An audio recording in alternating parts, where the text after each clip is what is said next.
দেখা গেল 600 শূন্য পদ আছে।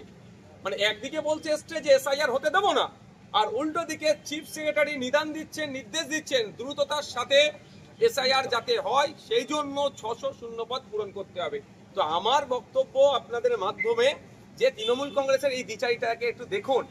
এসআইআর ইতিপূর্বে আমাদের দেশে 13 বারের অধিক হয়েছে। 13 বারের অধিক হয়েছে। লাস্ট 2002 সালে এসআইআর হয়েছে, ওয়েস্ট বেঙ্গলে 28 লক্ষ নাম বাদ পড়েছে।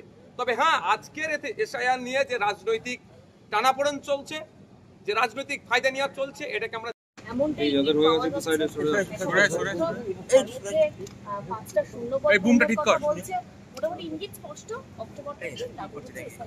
তৃণমূল কংগ্রেসের সুপ্রিমো থেকে শুরু করে দলের ছোট বড় মেজে সেজ নেতা বলেছিল পশ্চিমবাংলায় এসআইআর হতে দেবো না। তারা আজকে কোথায়? শুধু মানুষকে অসত্য কথা বলে মিসলিড করেছে, মিসগাইডেড করেছে। ইসিআর পক্ষ থেকে কলকাতা সাইডের যিনি ওয়েস্ট বেঙ্গল সাইডের যিনি সিইও আছেন, তিনি নবান্নকে চিঠি দিলেন, পশ্চিমবাংলায় এসআইআর লাগু হবে, এসআইআর করার জন্য চিঠি দিলেন। চিফ সেক্রেটারি মনোজ পান স্যার তড়িঘড়ি ভার্চুয়াল মিটিং করে সমস্ত রাজ্যের জেলার ডিস্ট্রিক্টের ডিএমদের সাথে মিটিং করলেন যে এসআইআর করতে গেলে যে অফিসার লাগে ইআরও, এইআরও, তো কত শূন্যপদ আছে কি আছে জানার জন্য। দেখা গেল 600 শূন্যপদ আছে। মানে একদিকে বলছে যে এসআইআর হতে দেবো না, আর উল্টো দিকে চিফ সেক্রেটারি নির্দেশ দিচ্ছেন দ্রুততার সাথে এসআইআর যাতে হয়, সেই জন্য 600 শূন্যপদ পূরণ করতে হবে। তো আমার বক্তব্য আপনাদের মাধ্যমে যে তৃণমূল কংগ্রেসের এই দ্বিচারিতাকে একটু দেখুন। এসআইআর ইতিপূর্বে আমাদের দেশে 13 বারের অধিক হয়েছে। 13 বারের অধিক হয়েছে। লাস্ট 2002 সালে এসআইআর হয়েছে, ওয়েস্ট বেঙ্গলে 28 লক্ষ নাম বাদ পড়েছে। তবে হ্যাঁ, আজকের এসআইআর নিয়ে যে রাজনৈতিক টানাপোড়েন চলছে, যে রাজনৈতিক ফায়দা নেওয়া চলছে, এটাকে আমরা ধিক্কার জানাচ্ছি।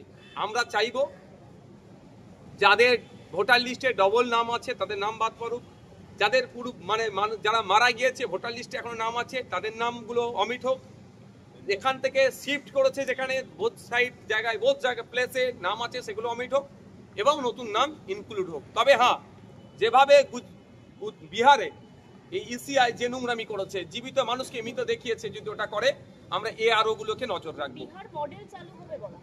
সেটা শুনুন, একটা কথা আমি দায়িত্বহীন ভাষায় স্পষ্টভাবে বলছি, প্রয়োজনে যদি ইলেকশন কমিশন আমাদের সহযোগিতা নাই স্বচ্ছতার সাথে ভোটার লিস্ট রাখার জন্য আমরা সহযোগিতা করব, কিন্তু এই স্বচ্ছতার নাম করে বৈধ ভোটারকে রাজনৈতিক ফায়দা নেওয়ার জন্য মৃত ভোটার যদি ঘোষণা করে, তাহলে যারা এআরও থাকবেন, যারা বুথ লেভেল অফিসার বিএলও যারা থাকবেন, আমরা কিন্তু সেগুলো নজর রাখবো। আমরা গণতান্ত্রিক প্রক্রিয়ায় যেমন মাঠে ময়দানে তার গণতান্ত্রিক প্রক্রিয়ায় জবাব দেবো, আইনি মাধ্যমে জবাব দেবো। আমাদের একদম স্পষ্ট বার্তা যে ভোটার লিস্টে যেমন দুর্নীতিভাবে কেউ না নাম ঢোকাতে পারে, ঠিক একইভাবে ভোটার লিস্টে দুর্নীতি করে বৈধ ভোটারের নাম না বাতিল হয়।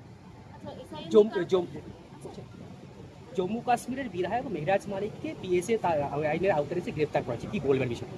ভারতবর্ষে মানে এই প্রথম কোন একজন বিধায়ককে বা কাশ্মীরের ইতিহাসে প্রথম একজন পেশা অ্যাক্টে গ্রেফতার করেছে। অপরাধটা কি ছিল? তা অপরাধটা গুরুতর কিছুই নয়। হকেই যেমন আমাকে 42 দিন আটকে ছিল, অপরাধটা হচ্ছে ন্যায়ের পক্ষে কথা বলেছে। এই যারা অন্যায়কে প্রাধান্য দেয়, সুর মিলায়, এই মালিক সাহেব সে কাজটা করেনি, এটা অপরাধ। এটা ভারতবর্ষের গণতন্ত্রের জন্য একটা কালো দিন। একটা জনগণের ভোটে নির্বাচিত, আর ভারতবর্ষের ডেমোক্রেসি পৃথিবীর সব থেকে বড় ডেমোক্রেসি, সর্বশ্রেষ্ঠ ডেমোক্রেসিতে এই ধরনের কাজকে মেনে নেওয়া যায় না। আমরা ধিক্কার নিন্দা জানাচ্ছি, অবিলম্বে এইটা প্রত্যাহার করা হোক এই আবেদন করছি। বলছি, নেপাল ইস্যুতে আপনি ফেসবুকে একটা পোস্ট করেছেন, মূলত কি বোঝাতে চাইছেন? দেখুন, যার যেটা বুঝবে, যত দিন যাবে বুঝতে পারবে। আমি একটা কথাই বলবো, এই নেপালের বিষয়টা নিয়ে আমরা যারা ভারতীয়, আমাদের মনে হয় একটু ওয়েট অ্যান্ড ওয়াচ হওয়া দরকার। এটার মধ্যে গভীর ষড়যন্ত্র থাকতে পারে। আমাদের দেশের ক্ষেত্রে, দেশের নিরাপত্তার ক্ষেত্রে একটা গভীর ষড়যন্ত্র থাকতে পারে। তা আমি অনুরোধ করবো একটা কথাই, যে এই বিষয়টা ওয়েট অ্যান্ড ওয়াচ হওয়া দরকার।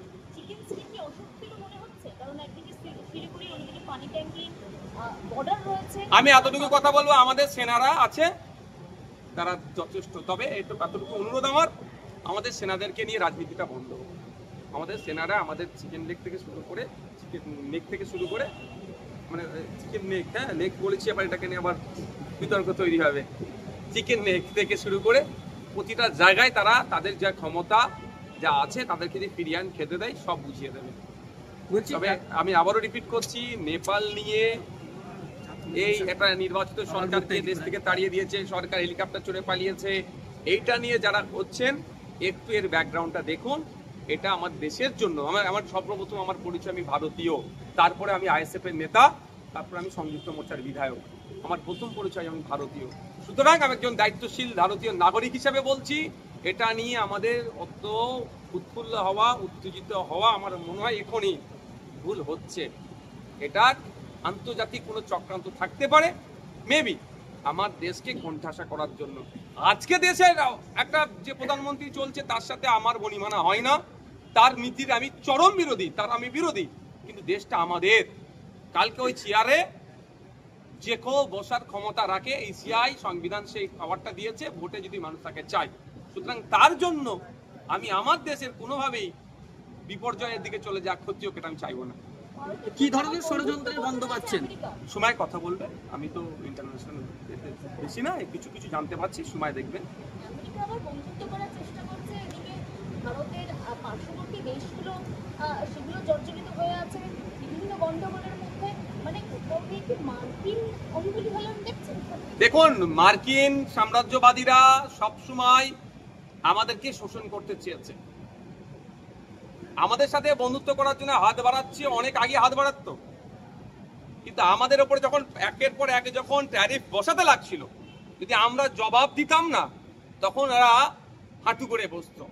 দুর্ভাগ্য এটা আমাদের, যখন আমাদের নাগরিকদেরকে হাত পা বেঁধে ওদের মানে কার্গো ফ্লাইটে যখন নিয়ে ফেরত পাঠালো, ওই সময় যদি আমরা একটু চেপে বসতাম না, ট্রাম্প হাঁটু করে বসতো। ট্রাম্প হচ্ছে একজন প্রেসিডেন্ট হলো, এমনি একজন হচ্ছে আপাতমস্তক একজন ব্যবসায়ী, উনি ব্যবসাটা ভালো বুঝে। আর ব্যবসায়ীকে যদি আমরা লস দেখাতে পারতাম তো ব্যবসায়ী হাঁটু করে বসতো। এখন লস দেখাচ্ছি আমরা যে তোমার লস হচ্ছে, হাঁটু করে বসতে চাইছে। এটা অনেক আগেই মোদিজির করা দরকার ছিল। তারা কোথায়? মোদিজির জিতার জন্য যারা যজ্ঞ চালিয়েছিল, আজকে তাদেরকে আমি দেখতে চাইছি, যারা যজ্ঞ চালিয়ে মোদিজির আপনার ট্রাম্পের যাতে জেতে তার জন্য বলেছিল, আর তারা ট্রাম্প জেতার পরে ভারতীয়দেরকে ওই দেশ থেকে ছেড়ে চলে আসতে বলছে, ভারতীয় পড়ুয়ারদেরকে দেশ থেকে পাঠিয়ে দেওয়ার অপচেষ্টা চালাচ্ছে, আমার ট্রাফিক আপনার শুল্ক চাপাচ্ছে। এখন তাদের মুখে কোনো কথা নাই কেন?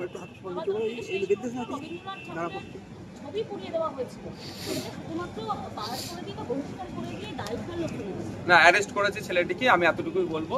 রবি ঠাকুরকে কেউ মেনে নিতে পারছে না, এটা দুর্ভাগ্য। আমাদের রবি ঠাকুর আমাদের হৃদয়ে আছে, বিশ্বশ্রেষ্ঠ কবি তিনি, বিশ্বের শ্রেষ্ঠ আসনে তিনি উপনীত আছে। দেখছি রবি ঠাকুরের ছবি কোথাও পুড়াচ্ছে, তো রবি ঠাকুরের লেখা কোনো জায়গায় সিলেবাস থেকে বাদ দেওয়ার জন্য উদ্যত হচ্ছে। তো বাঙালি বলে রবি ঠাকুরকে আজকে এই অসম্মান করা হচ্ছে। যে যারা সিলেবাস থেকে বার করে দেওয়ার চেষ্টা করছে রবি ঠাকুরের লেখাকে, তার আমি চরম বিরোধিতা করছি, ধিক্কার নিন্দা জানাচ্ছি। আর রবি ঠাকুরের যারা ছবি পড়িয়েছে অনেক আগেই তার আমি ধিক্কার নিন্দা জানিয়েছি। দেখা যাবে এখন হয়তো দায় ঠালার জন্য সাসপেন্ড করেছে, দেখবেন 2-4 মাস পরে যখন এই বিষয়টাকে একটু ঠান্ডা হয়ে যাবে, ওগুলো তো সোনার টুকরো তৃণমূল দলের, হ্যাঁ ওই ওগুলো সোনার টুকরো। আর বলছে জগ ছুড়ে মারলো অধ্যাপিকাকে, 6 বছর সাসপেন্ড, 6 মাস গেল না তার সাসপেনশন উঠে গেল। এইগুলো হচ্ছে তৃণমূল দলের সোনার টুকরো। শিক্ষিত লোককে তৃণমূল দলে বেশি দিন থেকে থাকবে না। তৃণমূল দলে যে যত অন্যায় অনাচার কাজ করবে তত বড় বড় পদ পাবে। এখন এই অনাচার অন্যায় কাজ করেছে, ঘৃণিত কাজ করেছে, রবি ঠাকুরের ছবি পড়িয়েছে, এখন রেড়ে করে উঠেছে বাঙালি সমাজ, মানুষ এর বিরোধিতা করছে, সেই জন্য হয়তো চুপ করে গেছে, ওকে সাসপেন্ড করে দাও। দেখবেন এই বিষয়টা যখন 2-4 মাস যাবে, চুপ হয়ে যাব, দেখবেন তখন ওকে আবার বড় পদে বসিয়ে দেবে।